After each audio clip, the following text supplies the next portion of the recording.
तो कई सारे इंपॉर्टेंट टॉपिक हैं, इन सब पे बात करेंगे हम लोग। शुरू करते हैं दोस्तों और पहला क्वेश्चन लेते हैं आज का। अमेरिका और भारत के बीच 2+2 मीटिंग अभी नवंबर 2023 में कहाँ पर होगी?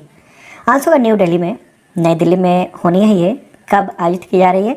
9 और 10 नवंबर को। तो अमेरिका के विदेश मंत्री एंटनी ब्लिंकन और अमेरिकी रक्षा सचिव या कहें रक्षा मंत्री वहाँ के लॉयड ऑस्टिन वो आने वाले हैं नई दिल्ली, और यहाँ पर मीटिंग होगी 2+2, और जिसमें भारत की ओर से भारतीय विदेश मंत्री एस जयशंकर और रक्षा मंत्री राजनाथ सिंह सामने होंगे। ओके, और ये मीटिंग इम्पॉर्टेंट टाइम पे हो रही है। क्यों? आप देख रहे हैं इजराइल और हमास के बीच में जो युद्ध चल रहा है घमासान, और तकरीबन 10,000 से ज़्यादा लोग मारे जा चुके हैं अब तक। उस समय ये एक इम्पॉर्टेंट मीटिंग हो रही है, तो इस वजह से भी ये महत्वपूर्ण हो जाता है। अब देख लेते हैं कि किन मुद्दों पर यहाँ पर चर्चा होने वाली है दोनों देशों के बीच में 2+2 मीटिंग में। तो देखिए, भारत प्रशांत क्षेत्र यानी हिंद प्रशांत क्षेत्र जो है, वहाँ पर जो वैश्विक चिंताएं हैं, डेवलपमेंट की बात है, उन सब पर चर्चा होगी। इजराइल हमास पर भी, उस विवाद पर भी बातचीत होने की उम्मीद जताई जा रही है। यूक्रेन रूस विवाद है महत्वपूर्ण यहाँ पर। वर्ल्ड बैंक और इंटरनेशनल मॉनेटरी फंड यानी IMF जैसे जो इंटरनेशनल वित्तीय संस्थान हैं, उन पर सुधारों पर बातचीत हो सकती है। इंडिया कनाडा, उन दोनों के बीच में जो थोड़ा टेंशन चल रहा है वो भी इम्पॉर्टेंट है। चीन और साउथ एशिया पर भी बात हो सकती है, और भारत अमेरिका के बीच में जो रक्षा औद्योगिक सहयोग है उस पर भी चर्चा होने की उम्मीद है। ठीक है, तो जो भी इसमें आगे अपडेट होगा मैं आपको बताऊंगा। लेकिन बेसिक सवाल कि 2+2 मीटिंग होती क्या है? देखिए, ये जो 2+2 मीटिंग होती है वो रणनीतिक और सुरक्षा मुद्दों पर होती है। भारत और अलग अलग भारत के जो सहयोगी देश हैं उन सब के बीच में विदेश और रक्षा मंत्रियों के बीच में एक फॉर्मेट बना हुआ है, और इस तरह की मीटिंग अमेरिका, ऑस्ट्रेलिया, जापान, रूस इन सब के साथ होती है अलग अलग वक्त पे। और भारत और अमेरिका के साथ जो है हर साल ये मीटिंग होती है, और इस साल न्यू दिल्ली में हो रही है। चलिए आगे बढ़ते हैं दोस्तों। पसंद आ रहा हो तो लाइक बटन जरूर दबाना। अगला क्वेश्चन होगा, भूटान ने भारत के किस पड़ोसी देश के साथ राजनयिक संबंध स्थापित करने और सीमा विवाद को सुलझाने की प्रक्रिया शुरू की है? आंसर होगा चीन। देखिए, चीन और भूटान के बीच में डिप्लोमेटिक रिलेशन नहीं है, वहाँ एक दूसरे के देशों में राजदूत नहीं है, लेकिन अब दोनों देशों के बीच में ये डिप्लोमेटिक रिलेशन और बॉर्डर डिस्प्यूट समाप्त करने के लिए कोशिशें हाल फिलहाल में बहुत तेज़ी हुई हैं। और इसके साथ ही भारत के लिए चिंता की बात भी दिख रही है, क्योंकि भूटान की जो अंतर्राष्ट्रीय सीमा है उसकी सुरक्षा का जिम्मा भारतीय सेना के पास है।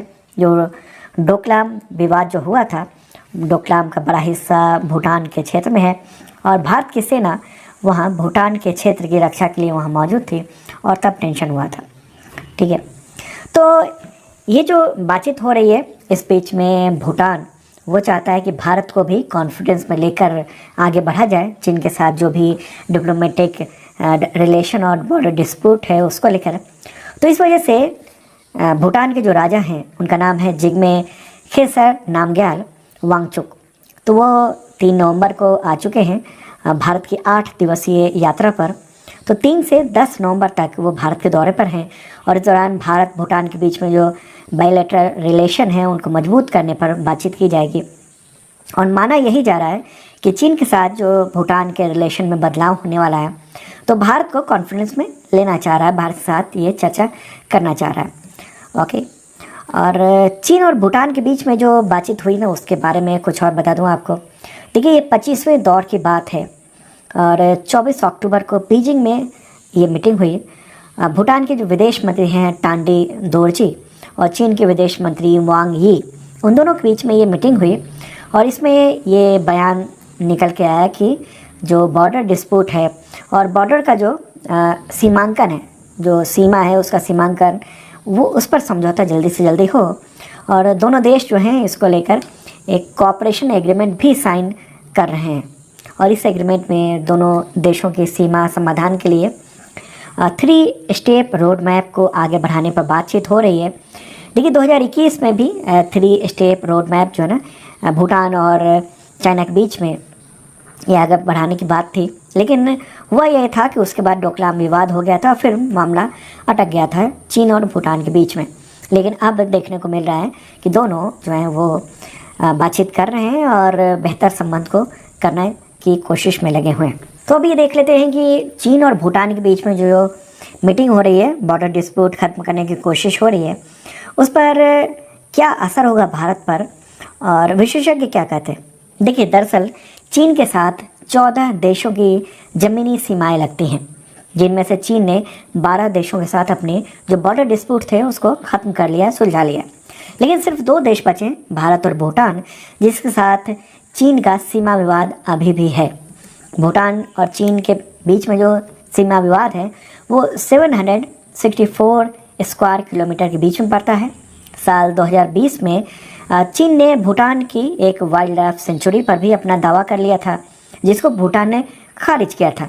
हालांकि 2021 में जो चीन और भूटान के बीच में सहमति हुई थी कि सीमा विवाद को 3 स्टेज में सुलझाया जाएगा, लेकिन ताज़ा जो मीटिंग हुई है अभी अक्टूबर 2023 में, उससे ऐसा लगता है कि चीन और भूटान किसी अंतिम फैसले पर पहुंचे हैं कि बॉर्डर डिस्प्यूट खत्म करने पर। सीनियर जर्नलिस्ट हैं और विदेश मामलों के विशेषज्ञ हैं प्रकाश केरे, उनका ये ऐसा कहना है कि ऐसा लग रहा है कि जो डोकलाम प्लेटू है उसके आसपास का जो इलाका है जो कि पश्चिमी भूटान में है, तो वो इलाका भूटान जो है वो चीन को दे देगा, जो जिस जगह पर चीन ने कब्जा किया हुआ है, ठीक है, भूटान के हिस्से पर।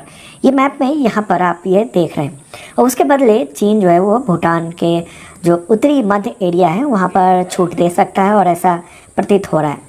देखिए, वैसे भूटान का चीन के साथ अभी तक कोई डिप्लोमेटिक रिलेशन नहीं है, जैसे मैंने पहले बताया, लेकिन इस मीटिंग में खास बात है कि चीन ने भूटान के साथ डिप्लोमेटिक रिलेशन बनाने के बारे में कहा है।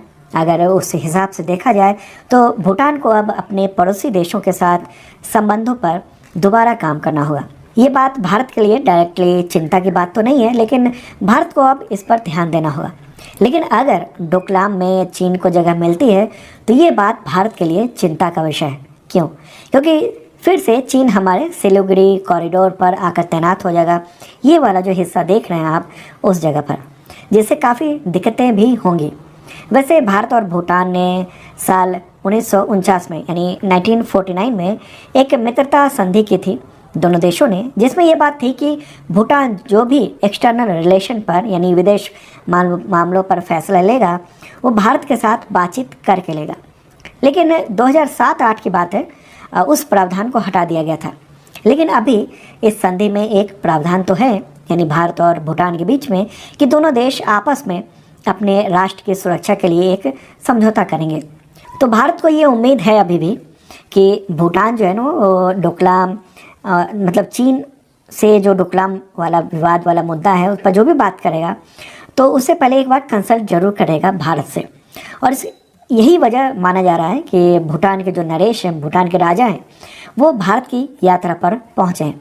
और इससे पहले भूटान के प्राइम मिनिस्टर उन्होंने कहा भी था कि जो भी कुछ वो चीन से बातचीत कर रहे हैं, जो भी वो डिप्लोमेटिक रिलेशन या बॉर्डर डिस्प्यूट को ख़त्म करने की जो भी बात कर रहे हैं, तो वो फैसला जो ना फाइनल फैसला वो भारत से बातचीत करके ही होगा।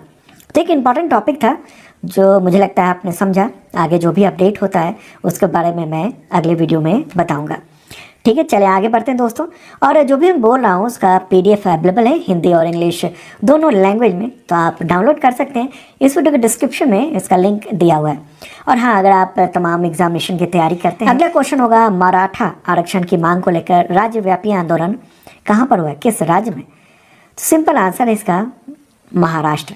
ठीक है, मराठा आंदोलन जो ना वो चल रहा था मराठा आरक्षण को लेकर, और उसको शुरुआत में बलपूर्वक लाठीचार्ज इन सब के ज़रिए बड़ी कोशिश की सरकार ने कि ख़त्म हो जाए, लेकिन ये पूरे राज्य में, पूरे महाराष्ट्र में भड़क गया था। हालांकि इसके बाद सरकार को और तमाम राजनीतिक दलों को आंदोलनकारियों से बातचीत करनी पड़ी, और आखिरकार 1 नवंबर को ये मराठा आरक्षण को लेकर जो आंदोलन है वो रुक पाया है। तो यहाँ जान लेते हैं मराठा आरक्षण की जो मांग है वो क्या है, कब से आ रही है, एग्जामिनेशन के लिए इम्पॉर्टेंट है ये। देखिए, महाराष्ट्र में 33% आबादी है मराठा लोगों की, और इनमें से 90 से 95% जो है समुदाय के लिए लोग वो भूमिहीन किसान हैं, या तो बहुत कम भूमि है या उनके पास भूमि नहीं है खेती करने को। और महाराष्ट्र में सबसे ज़्यादा मराठा समुदाय ही देखते हैं कि खुदकुशी करता है, जो मौत के किसानों के मौत के मामले सामने आते हैं खुदकुशी के उसमें। और 1997 में मराठा समुदायों ने सरकारी नौकरी और एजुकेशन इंस्टीट्यूट में जो सरकारी उसमें आरक्षण के लिए आंदोलन किया था, उनका ये मानना है कि सभी मराठी जो हैं वो अग्रणी जाति के नहीं हैं, बल्कि ज़्यादातर कुणबी हैं, यानी कृषि से जुड़े हुए जो समुदाय हैं, जो काम करने वाले हैं, उनसे ताल्लुक़ रखते हैं। और कुणबी समुदाय को महाराष्ट्र में ओबीसी का दर्जा है, इसलिए मराठा समुदाय को भी आरक्षण मिलना चाहिए। तो महाराष्ट्र के मुख्यमंत्री हैं एकनाथ शिंदे, तो उन्होंने आंदोलनकारियों से बातचीत की और कहा कि इस मामले में रास्ता निकाला जाएगा। 2 आयामी कार्यक्रम शुरू किए जाएंगे और कोशिश होगी कि पिछड़ा जो वर्ग आयोग है, राज्य पिछड़ा वर्ग आयोग, वो इस मामले में एक रिपोर्ट तैयार करे और इसको गवर्नमेंट के पास पेश करे। उसके बाद मराठा आरक्षण को लेकर आगे फाइनली काम हो। यहाँ एक और पॉइंट बता दूं कि मराठा आरक्षण राज्य सरकार ने दिया था, लेकिन सुप्रीम कोर्ट ने उसको खारिज कर दिया था, उस आरक्षण को।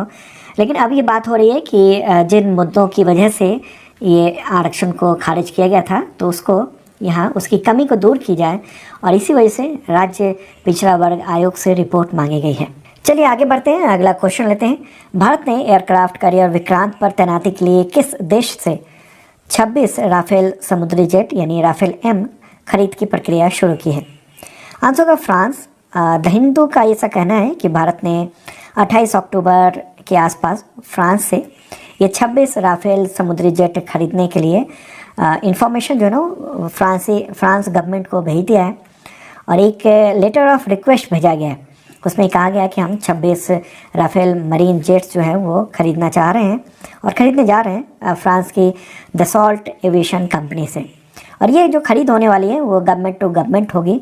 और ये 26 राफेल समुद्री जेट वो भारतीय नौसेना के लिए होगा और वो INS विक्रांत और कुछ जो है ना वो INS विक्रमादित्य पर भी तैनात किए जा सकेंगे।